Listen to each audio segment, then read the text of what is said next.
have returned to 1950s levels. When I was born in 1984, which wasn't very long ago, the seagrass levels were at half of what we have today.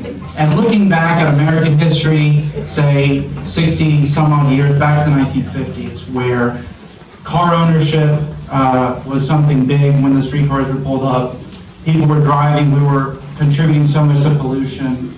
We really weren't worrying about the environment. It was just what I call the dark time of environmental America. Beautiful. So we want to make sure that we keep improving upon what we've accomplished so far with all our community partners, and just to make sure, as Rita said, that we leave this better than we which comprises 8 states in the Southeast. We're home to some of the most irreplaceable and outstanding and unique natural resources in the world. So today, to be here to celebrate the remarkable seagrass milestone of the Tampa Bay Estuary program that was established decades ago, and to see the restoration of 38,000 acres of seagrass, that's just a huge accomplishment.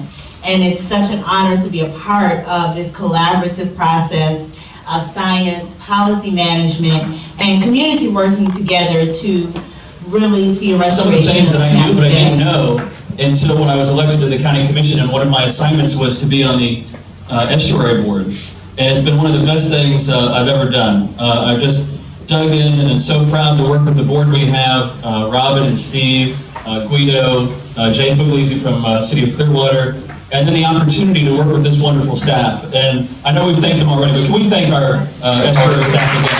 Thank you all so much. It's an honor to be here. I really like hearing some of the history, and Mary Fig and I believe Representative or Senator Grizzle at the time really made an impact, and I never want to forget them, because that was a big part of what happened, and I'm sure that took some courage to do that and to say we're going to do that. And I'm sure there was all, the sky will end.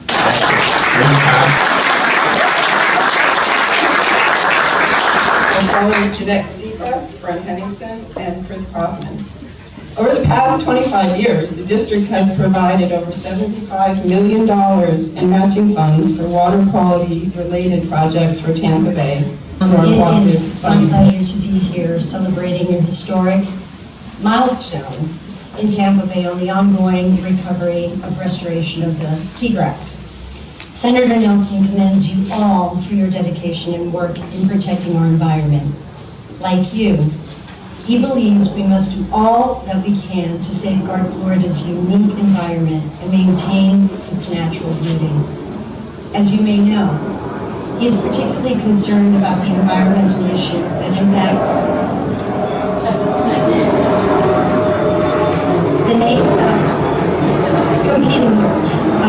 the natural ecosystem of our great state's rivers, coast, waterways, and the wildlife their habitat support.